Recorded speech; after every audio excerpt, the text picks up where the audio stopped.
Bonsoir à tous, bienvenue à ce chapitre 8 consacré à l'affaire Alstom, chapitre que vous attendiez tous avec impatience, j'en suis sûr, puisqu'il va évoquer le rôle des hommes politiques et des hauts fonctionnaires français dans le cadre de l'affaire qui nous intéresse.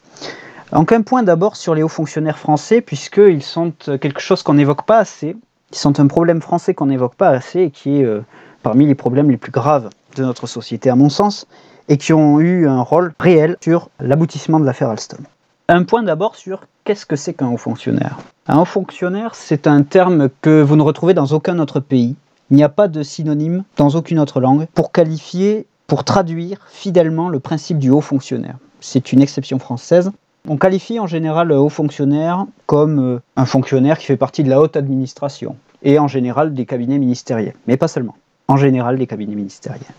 Les cabinets ministériels, pour vous en faire une brève description là aussi, ne sont pas des éléments qui existent dans le droit. Vous n'avez pas dans la Constitution d'éléments qui qualifient les cabinets ministériels. Vous n'avez pas de loi qui les encadre, vous n'avez pas vraiment de décret de réglementation. Ce sont des organisations, disons, qui sont façonnées par l'histoire, qui sont une façon très française de gérer un État centralisé et puissant, et qui ne sont pas tellement encadrées par le droit. Un cabinet ministériel fonctionne de façon beaucoup plus informelle par des systèmes de nomination, pour faire simple. On pourrait décrire ça comme une hiérarchie structurée par le désir d'avancement et par la négociation d'intérêts bien compris entre des gens qui font partie d'un même corps, pour le dire simplement. Le principe donc des cabinets ministériels et des hauts fonctionnaires, c'est la nécessité d'être très conforme et surtout de plaire et de complaire aux supérieurs hiérarchiques. Ça, c'est la structure générale de la haute administration française. C'est bien comme ça que les choses sont présentées dans les textes de sociologie de l'action publique.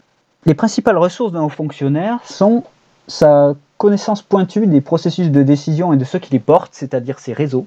Les réseaux en interne, les connaissances des gens, savoir à qui vous devez parler pour que telle norme, telle loi, telle décision soit influencée, soit modulée de façon plus ou moins subtile. Et d'un autre côté, donc, l'exploitation de ce capital social, de ces réseaux, pour servir ses intérêts personnels de carrière. Donc c'est comme ça que les hauts fonctionnaires fonctionnent, avec les bons interlocuteurs, avec le bon réseau et avec la permanente volonté d'avancement dans la carrière. Par conséquent, c'est par l'étendue de leur réseau que les hauts fonctionnaires façonnent leur avenir personnel et façonnent les décisions. Alors ça, c'est l'architecture générale. Vous avez ensuite quelque chose qui fait que la haute administration n'est pas un corps monolithique, mais un corps divisé en plusieurs sous-institutions, plusieurs organisations distinctes, qu'on appelle les grands corps. Vous connaissez peut-être cette expression, les grands corps administratifs, les grands corps de l'État, les corps de hauts fonctionnaires. En général, et pour faire simple, un grand corps se qualifierait, disons, par deux éléments. D'une part, la formation, c'est-à-dire les études supérieures qu'ont fait les hauts fonctionnaires en question. Dans les écoles, vous les connaissez, vous connaissez l'ENA, bien sûr, mais il n'y a pas que l'ENA. Vous avez HEC, vous avez Polytechnique, vous avez Ponts et Chaussées, vous avez un certain nombre de grandes institutions historiques en France qui forment les élites.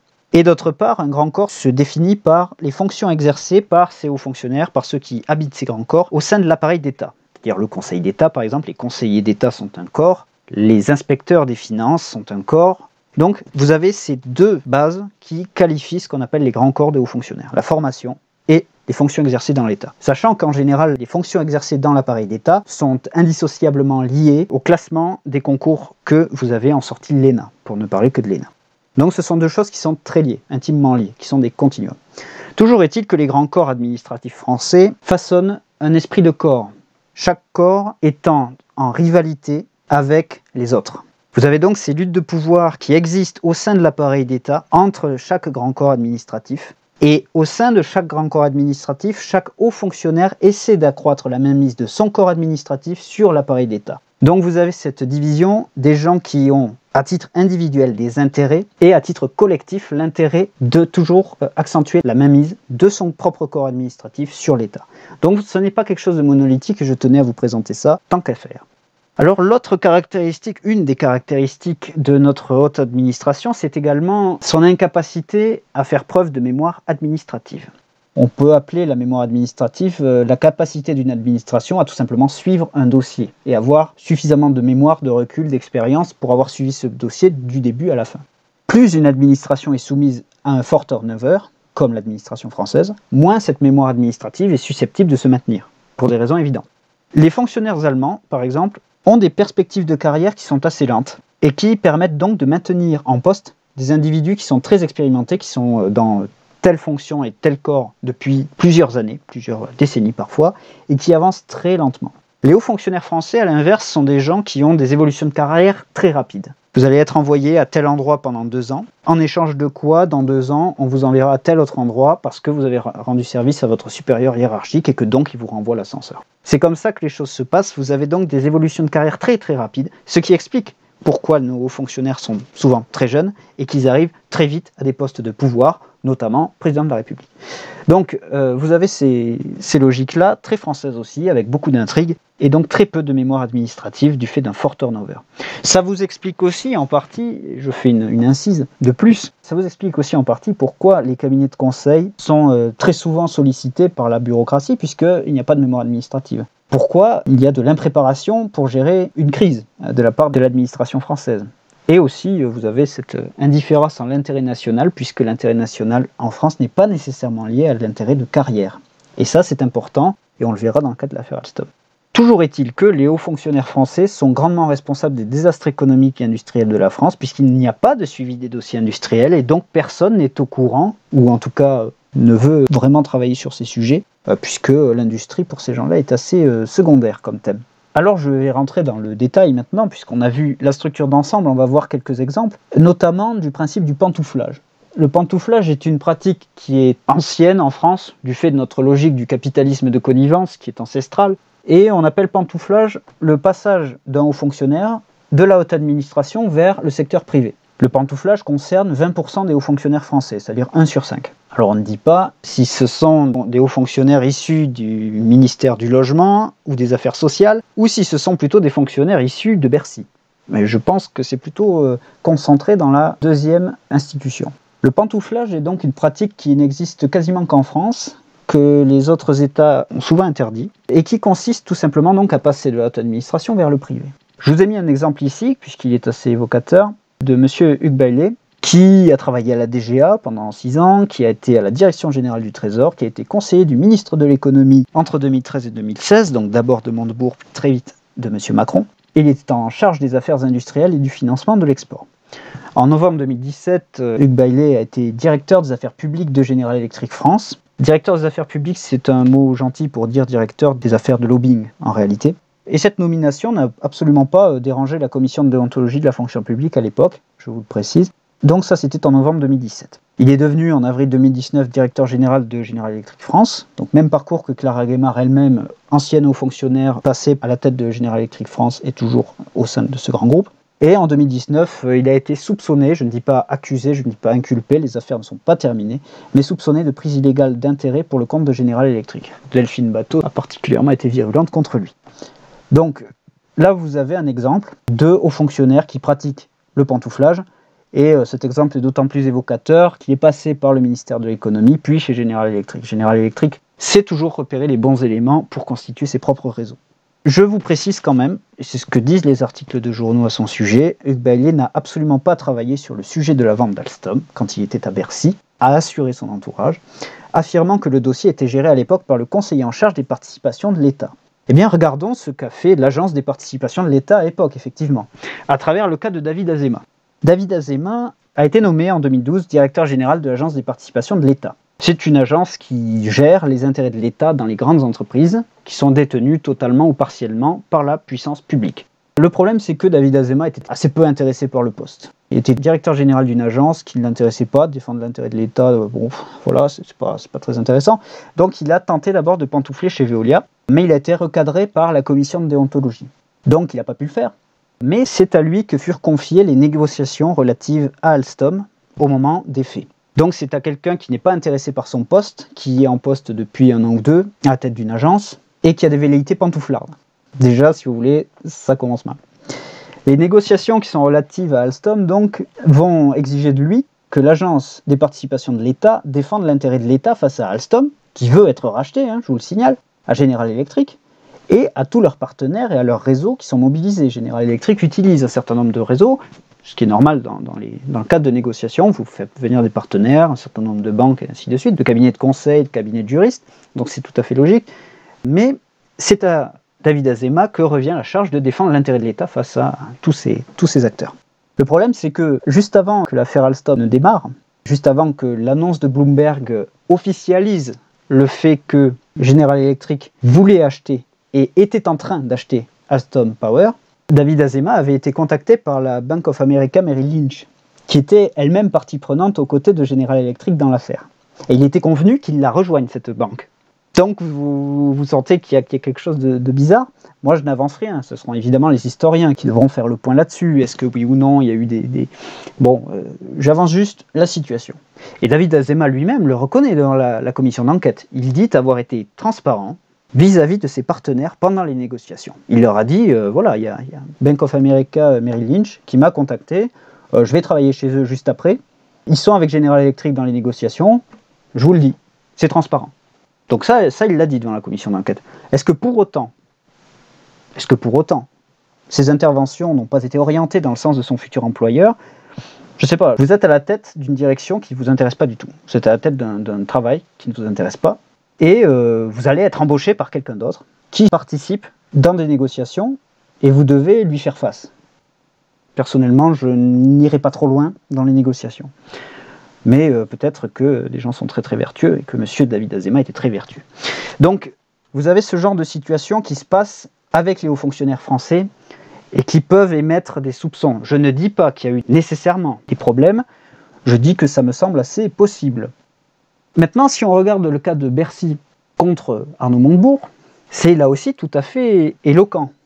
Là, je vous ai cité deux exemples de hauts fonctionnaires français pantouflards, comme il en existe 20% du corps, 20% de l'ensemble, disons. Mais l'ensemble du ministère de l'économie de l'époque, Bercy tout entier, avait plaidé contre Arnaud Montebourg. Le 13 juin 2014, en effet, une tribune était parue dans les Échos, qui était signée par le collectif 139. Le collectif 139 réunissait plus de 80 agents, fonctionnaires et hauts fonctionnaires de Bercy. Le titre de l'article, paru dans les Échos, était « La xénophobie économique n'est pas l'avenir de la France ». Ça vous en dit long. Déjà, ce qu'on constate quand on lit cet article, c'est que vous avez Bercy, le ministère, qui est contre son ministre. Puisque, vous le savez peut-être, mais vous le saurez après cette conférence, les hauts fonctionnaires français ne sont pas soumis à leur ministre, bien au contraire. Les hauts fonctionnaires français sont pris dans leur routine, dans leurs petites affaires, dans leurs petites relations de pouvoir et leur désir d'avancement, et ne sont pas très impactés par la nomination de tel ou tel ministre. Il est très rare qu'un ministre puisse avoir la poigne pour tenir son ministère. En réalité, le ministre fait souvent office de porte-parole de son ministère plus qu'autre chose. Et là aussi, c'est la sociologie de l'action publique la plus neutre qui vous l'indique. Je vous renvoie vers les ouvrages que j'ai mis dans les sources de cette conférence, qui sont très intéressants. Donc, vous avez un ministère contre son ministre. Que dit-il? Que dit cette tribune parue dans les Échos, signée par ces hauts fonctionnaires français? À Bercy, nous nous inquiétons de l'intégration silencieuse des discours du Front National dans la politique économique de la France. En montrant du doigt systématiquement les entreprises étrangères et européennes, nous nourrissons la montée de cette xénophobie économique. Vous voyez déjà le timbre de voix très, très sympathique. Donc, considérant, je cite là aussi, que Made in France, souveraineté et protectionnisme ou patriotisme économique sont autant de concepts issus de l'extrême droite, ces hauts fonctionnaires condamnaient le fait de rejeter l'étranger lorsqu'il est investisseur ou industriel, voire d'agresser verbalement ceux qui osent s'afficher ou se rapprocher d'acteurs américains, chinois, brésiliens, voire européens. En d'autres termes, défendre l'intérêt de l'industrie française face à General Electric, le pauvre General Electric, c'était absolument inacceptable, c'était même une forme de racisme et de xénophobie absolument insupportable. Donc voilà l'état d'esprit des hauts fonctionnaires du ministère de l'économie à l'époque. La tribune en question s'achève en apostrophant le Premier ministre de l'époque, Manuel Valls. « Monsieur le Premier ministre, il est de votre devoir de changer cela. En d'autres termes, virer Arnaud Montebourg, on ne le supporte pas. » Concrètement, c'est ça que dit cette tribune. C'est une révolte du ministère contre son ministre. La France n'est plus attractive. Au-delà des chiffres publiés, la réalité est moins belle. Les diverses missions économiques vous le diront, notre pays n'intéresse plus. Et il ne s'agit pas uniquement des États-Unis, il s'agit désormais de tous les pays émergents, dont la Chine, l'Inde ou le Brésil, qui ne croient plus en nous. Donc ça vous donne une idée de l'état d'esprit totalement étranger aux intérêts nationaux français de nos hauts fonctionnaires de Bercy.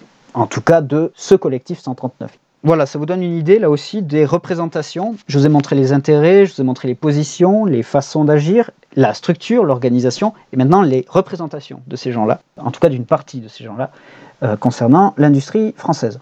Alors, une petite conclusion de cette sous-partie consacrée aux fonctionnaires français. La haute administration française est assez comparable à la noblesse d'ancien régime pré-révolutionnaire. Les hauts fonctionnaires français tels qu'on les voit aujourd'hui ont pris le pouvoir en France sous Giscard, a fortiori sous Mitterrand, puisqu'avant la décentralisation, et je tiens ces informations d'Olivier Marleix, avant la décentralisation des années 80, vous aviez 25 000 hauts fonctionnaires en France. 25 000.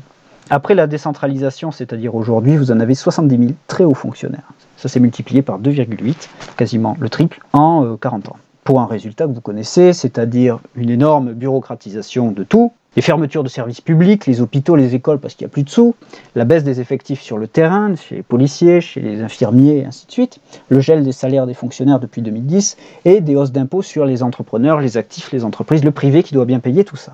Ce que nous dit Olivier Marleix là aussi, c'est que les hauts fonctionnaires français sont mieux rémunérés que les parlementaires, et que si on supprimait, ce sont ces chiffres, 10% de ces hauts fonctionnaires, eh bien les recettes pour l'État seraient de plus 1 milliard d'euros, simplement du simple fait de les supprimer. Ça vous donne une idée là aussi de la situation de la France, une fois que je vous ai présenté tout ça. Vous avez plein d'autres problèmes en France, vous n'avez pas de ministère de l'Industrie. Pas de ministère de l'Industrie. L'industrie est une question très secondaire qui n'intéresse pas la haute fonction publique. Ils sont beaucoup plus intéressés par les groupes étrangers et par le monde de la finance, par les milieux bancaires, les milieux d'affaires, mais pas par l'industrie française.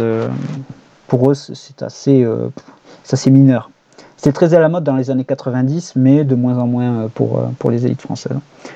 Et vous avez toujours, dans la haute administration française, ces logiques de courtisans, qu'on observait aussi à la fin de l'Ancien Régime, avec notamment des verrous de l'information.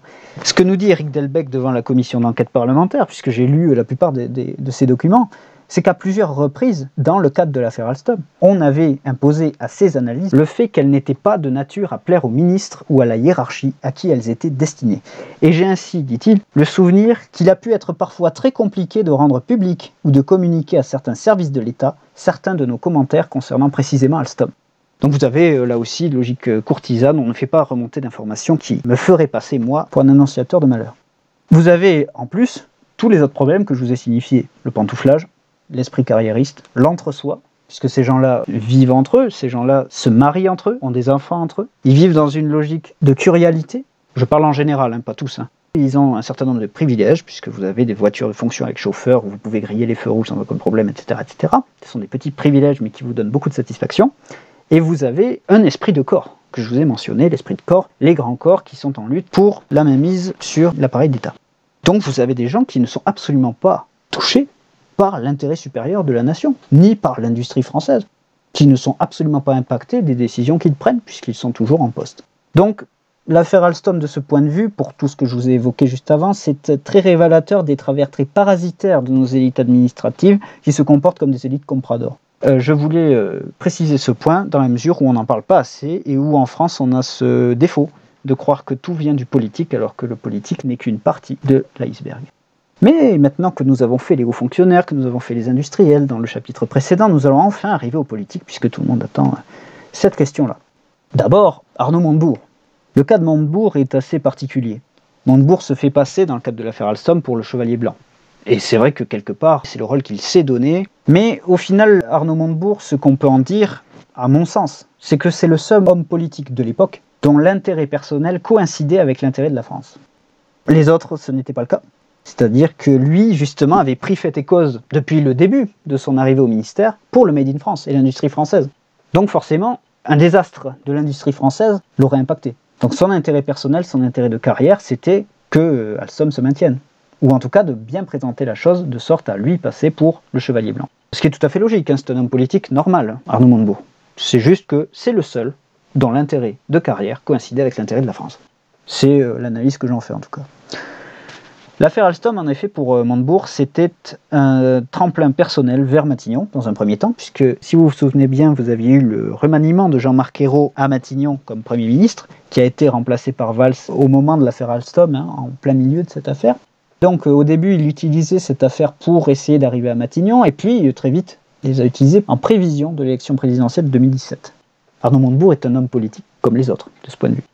C'est la raison pour laquelle il va inviter Claude Askolovitch, qui était journaliste de Vanity Fair à l'époque, à le suivre pendant l'affaire Alstom. Ça nourrissait une stratégie de communication personnelle. D'après Jean-Michel Quatrepoint, la stratégie de Montebourg, son plan, c'était de démissionner avec fracas à l'automne 2014 pour marquer nettement dans l'opinion publique son désaccord avec François Hollande et rallier une partie de l'opinion en disant « Vous voyez, je ne suis pas ce socialisme-là ». Ce qui est vrai d'ailleurs. Mais Arnaud Montebourg, entre-temps, le plan a raté puisqu'il a été remercié, comme vous savez, en août 2014 et remplacé par Macron au ministère de l'économie. Ça, c'est ce que dit Jean-Michel Quatrepoint, ça me semble très probable. Donc, ce qu'on peut dire sur Montebourg, c'est qu'en fait, il a misé la suite de sa carrière politique sur l'affaire Alstom. Et pour ça, il a déployé toutes ses ressources, il a vraiment défendu le dossier. Il a fait tout ce qu'il a pu, c'est vrai, dans l'affaire Alstom. Il a fait le décret Montebourg, c'était le seul à le faire. Personne ne voulait le faire. Il a voulu négocier, il a, par le décret Montebourg, amené General Electric à la table des négociations. Il a mené, entre autres, des négociations avec General Electric. Il a essayé de pousser le gouvernement dans son sens. Il a cherché les alternatives avec Siemens, avec Mitsubishi, il a même essayé avec Bouygues de voir un petit peu qu'est-ce qu'on pouvait faire. Mais au final, ça n'a pas marché. Parce que ses problèmes à Montebourg, c'est qu'il était détesté par les hauts fonctionnaires de Bercy, comme je vous l'ai montré, c'est-à-dire de son ministère, et qu'il était isolé vis-à-vis du gouvernement. Il n'avait pas de poids suffisant, ni en tant que ministre, étant donné son entourage dans le ministère, ni en tant que ministre du gouvernement. Donc, je pense qu'il était tout à fait sincère lorsqu'il a essayé de sauver Alstom. Mais c'était, encore une fois, motivé par un intérêt de carrière personnelle. Ce qui est caractéristique d'un homme politique normal, en fait. Le problème avec Montebourg, c'est que, et c'est ce qui confirme cette thèse, c'est que quand il a obtenu l'accord de General Electric, il l'a présenté comme une réussite, comme un succès de la politique française, puisque c'était lui qui l'avait mené, c'était lui qui l'avait mené à terme, et c'est Macron qui l'a signé au final. Mais c'était lui qui l'avait mené à terme. Mais il s'est évidemment vanté en disant que c'était une réussite politique, alors que ça n'en était pas une, que c'était une catastrophe. Pour des raisons de communication, toujours. J'ai arraché l'accord au gouvernement français et à General Electric. Et c'est un excellent accord, parce que c'est moi qui l'ai fait. Voilà, c'est un homme politique classique, Arnaud Montebourg. C'est ça sa particularité dans ce dossier. Quid du gouvernement? C'est un gouvernement pro-américain, ça c'est assez net. À part Montebourg, personne ne voulait engager de lutte contre General Electric, de même que personne ne s'était offusqué de l'espionnage de la France par les services américains. L'affaire Snowden date de 2013, c'était juste avant l'affaire Alstom. Et ça n'avait choqué personne. Il n'y avait eu aucune forme de rétorsion, on en avait parlé vaguement dans la presse. On n'avait même pas fait semblant de se scandaliser. Et vous aviez donc ce gouvernement social-libéral qui n'avait pas d'objection, mais c'était dans son ADN, pas d'objection à la perte d'une industrie nationale, même stratégique, au profit d'une compagnie américaine, puisque les Américains sont nos alliés. Il n'y avait pas de problème. Valls, de son côté, il estimait, et il l'avait dit en Conseil des ministres, que le gouvernement ne pouvait pas aller contre la volonté du conseil d'administration d'Alstom. C'est vrai. Quand on voit la composition de ce conseil d'administration, c'est assez grotesque qu'un gouvernement ne puisse pas s'opposer à la volonté d'une entreprise stratégique française, de laquelle dépend un certain nombre d'activités stratégiques pour l'ensemble de l'industrie et de l'énergie. Donc vous avez eu ces manquements de Valls, qui lui sont maintenant connus, et Macron, de son côté, lui, ne voulait même pas du décret Montebourg. Il approuvait un rachat sans condition d'Alstom par General Electric. C'est-à-dire, lorsque General Electric a dit « on rachète tout Alstom Énergie », Macron a dit « d'accord, il n'y a aucun souci, pas de résistance, pas de traité, pas d'accord qu'on va signer pour essayer de sauver les apparences ou de quand même avoir quelques garanties de l'État. Non, non, pas du tout. Tout vendre. » Parce que, disait-il, imposer un accord à une entreprise privée n'existe pas, sauf au Venezuela, bien sûr. C'est vrai qu'aux États-Unis, par contre, ça n'existe pas du tout, d'imposer un accord à une entreprise privée. Essayer d'acheter une entreprise stratégique américaine. Mais voilà, vous avez donc ce gouvernement de l'époque qui est totalement pro-américain et qui ne jure que par les États-Unis, qui ne s'offusque jamais. Et rétrospectivement, ça a tendance à se confirmer. Hollande, de son côté, quel était son intérêt? Hollande, il était obnubilé, comme vous savez, par la courbe du chômage. Et justement, sa principale préoccupation, c'était de créer des emplois en France. Et il était très inquiet de l'alternative de Siemens que proposait Arnaud Montebourg. Parce que les syndicats et Bercy, le ministère de l'économie, craignaient des licenciements massifs en cas de rachat d'Alstom par Siemens. Ce qui était probable, puisque comme je vous l'ai dit, les activités n'étaient pas complémentaires, c'était les mêmes. Quand vous rachetez un groupe, vous vendez ce qui est en surplus. Si ce groupe-là fait exactement la même chose que vous, c'est normal, une opération industrielle classique. Et il est très probable qu'effectivement l'alternative Siemens eût entraîné des licenciements massifs. Mais Jeffrey Immelt, qui était très rusé, PDG de General Electric, avait fait justement un lobbying intense, puisqu'il savait que François Hollande était très réceptif à cette question. Et donc il lui avait fait une promesse solennelle, General Electric s'engage à créer 1000 emplois en France. Et donc pour François Hollande, l'accord de General Electric participait d'une opportunité de réélection. Je vais créer 1000 emplois en France, donc je vais inverser la courbe du chômage. D'autre part, il y a un autre point, c'est que l'exécutif, le pouvoir exécutif, il a laissé Arnaud Montebourg se mettre en scène aux yeux des Français. Parce que ça couvrait l'ensemble du gouvernement d'un patriotisme qu'il n'avait pas. Alors que l'ensemble du gouvernement avait déjà fait son choix en faveur de General Electric pour toutes les raisons que je vous ai invoquées. Donc vous avez tous ces rapports de pouvoir, toutes ces espèces d'intérêts, de représentation, de croyances qui se sont mises en place à ce moment-là. Et puis vous avez les préoccupations du moment. Dans les années 2013-2014, les principales préoccupations qui se posent sont beaucoup moins, disons, dignes et décentes que l'affaire Alstom. Parce que si vous étudiez les principales préoccupations d'un homme politique de manière générale, elles sont duales, il y en a deux. Les échéances électorales d'une part, c'est-à-dire quand est-ce qu'il y aura la prochaine élection, et l'exposition médiatique d'autre part, quand est-ce que je vais bien passer à la télé et monter dans les sondages. Voilà les deux grandes préoccupations d'un politique. Là aussi, c'est en sociologie de l'action publique, en sociologie dans les sciences politiques que vous étudiez ça. Ces deux préoccupations constituent un cadre temporel très rigide. Vous avez une élection tous les 3 ans à peu près. Donc tous les 3 ans, vous devez être au sommet de votre forme, si on inclut les municipales, les européennes, les sénatoriales, etc. Et vous devez avoir une bonne exposition médiatique, passer pour quelqu'un de formidable. Donc une fois que vous savez que ces préoccupations d'un politique sont celles qui agitent le plus leur esprit et leur agenda, eh bien vous regardez à l'époque ce qui se passe. Or, fin 2013, vous aviez eu l'affaire Leonarda qui avait couvert de ridicule l'ensemble du gouvernement, au premier chef François Hollande. Et en 2014, au moment de l'affaire Alstom, vous aviez 3 élections. En mars, en mai et en septembre, vous aviez successivement les élections municipales, les européennes et les sénatoriales, où, à tous les coups, la gauche, le PS, a subi un net recul, une écrasante défaite face au Front National, qui était en train de s'emparer de tous les anciens bastions. Donc, forcément, vous aviez ces préoccupations du moment, ces préoccupations politiques et électorales, où on sentait que le PS était en train de dévisser. Par ailleurs, les intrigues politiques, le remaniement ministériel, c'est à ce moment-là que Manuel Valls, qui était le grand rival de François Hollande, si vous vous souvenez bien, était nommé Premier ministre. Donc vous aviez ces intrigues politiques. Vous aviez l'affaire compromettante avec Julie Gaillet et Valérie Trierweiler, affaire dont vous vous souvenez très certainement, qui a défrayé la chronique, et qui a encore fait passer François Hollande pour un idiot. Et vous aviez également des problèmes plus permanents, des problèmes qui ont jalonné l'ensemble du quinquennat. La hausse du chômage, la chute dans les sondages, l'éventualité d'une candidature de Nicolas Sarkozy, puisque vous aviez 2017 à l'horizon. Et à ce moment-là, Nicolas Sarkozy commence à essayer de remonter. Bon, évidemment, c'est ce qu'il en est. Et chacun se projette pour 2017 dans ces eaux-là. Et donc Alstom, au milieu de tout ce que je viens de vous dire, n'est pas du tout une préoccupation pour le gouvernement, et a fortiori pour François Hollande. C'est un sujet, parmi d'autres, un sujet secondaire. C'est un sujet industriel. Ça n'intéresse pas les hommes politiques. Ça n'intéressait, encore une fois, que Arnaud Montebourg, qui misait sur les échéances électorales et sur son exposition médiatique grâce à l'affaire Alstom, justement. Alors, il y a également un certain nombre de choses à dire sur les réseaux qui ont été utilisés par General Electric notamment, dans le cadre des négociations. Comme je vous l'ai dit, pour négocier avec le gouvernement français, on avait utilisé, comme il est d'usage de le faire, un certain nombre de banques d'affaires, un certain nombre de cabinets de conseil, un certain nombre de cabinets de juristes, qui devaient se charger de mettre au point ces négociations. General Electric s'était attiré donc les bonnes grâces d'une partie de l'exécutif en mobilisant ses partenaires dans le cadre des négociations. Il était partenaire de la banque Rothschild à ce moment-là. La banque Rothschild avait de bonnes relations avec Emmanuel Macron. Et Stéphane Fuchs, de son côté, avait lui-même un fort réseau dans la branche ricardienne du PS. Ça, c'était un autre contact que General Electric avait mobilisé, de façon officielle. Et il se trouve que la branche ricardienne du PS est proche de Manuel Valls, qui était, comme je vous l'ai dit, Premier ministre. Siemens, de son côté, n'avait pas de relais à gauche, sauf Montebourg, qui était donc toujours en train de chercher une alternative à l'offre de General Electric. Et il y a un autre point, des réseaux, des partenaires qui ont été mobilisés dans le cadre de ces négociations, que Olivier Marleix nous rapporte, c'est que l'opération de vente d'Alstom, elle a généré 600 millions d'euros d'honoraires payés sur la place de Paris, en cabinet de conseil, en cabinet d'avocats, en banque d'affaires, en boîte de communication. Si l'affaire n'avait pas abouti, ces gens-là ne se seraient pas enrichis. Donc, pour certaines officines, l'affaire Alstom a été très profitable.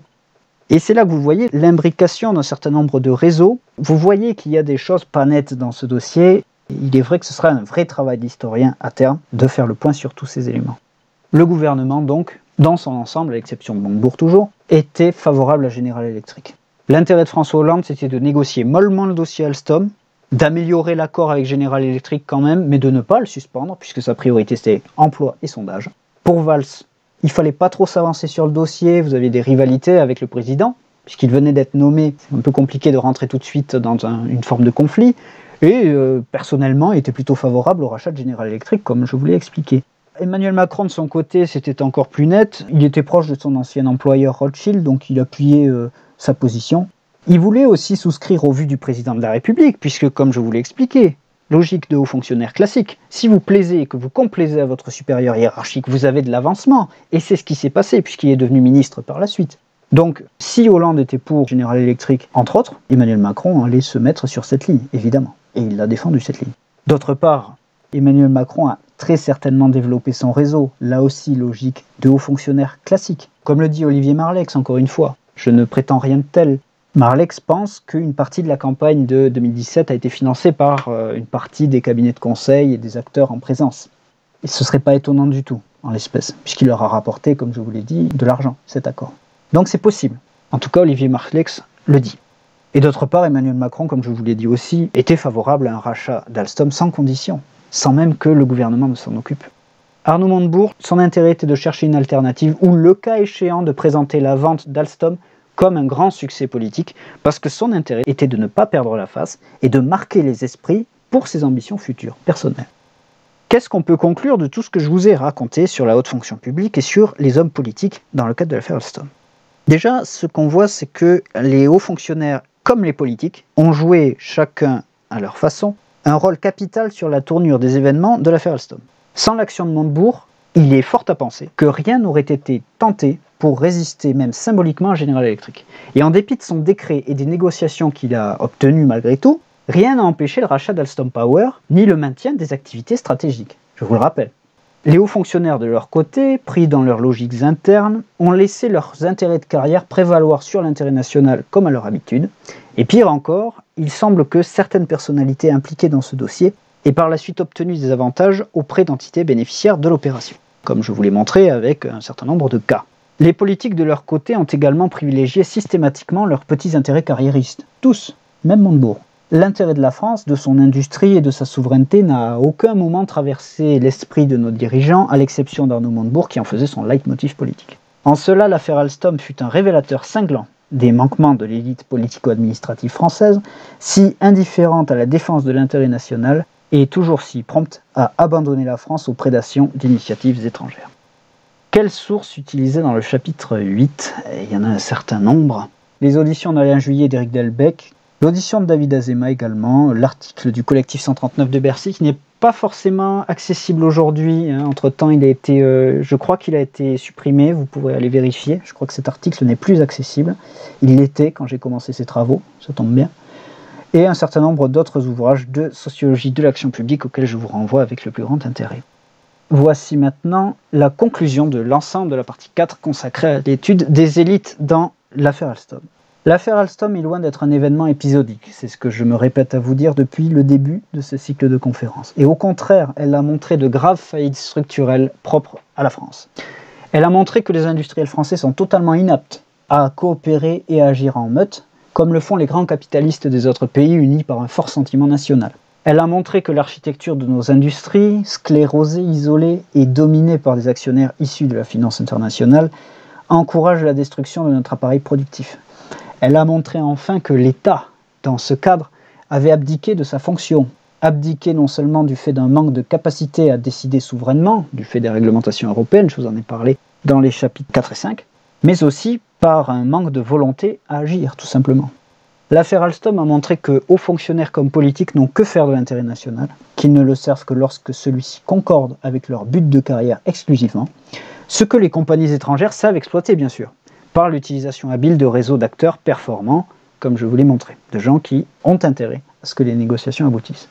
L'affaire Alstom, par conséquent, n'est pas seulement une affaire d'entreprise, ni une affaire de guerre économique, c'est le révélateur d'un mal français, d'un mal structurel.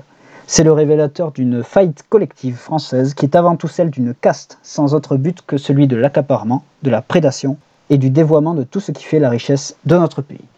Je vous remercie pour votre attention et pour l'attention que vous avez portée à l'ensemble de cette conférence. Je vous renvoie vers la conclusion.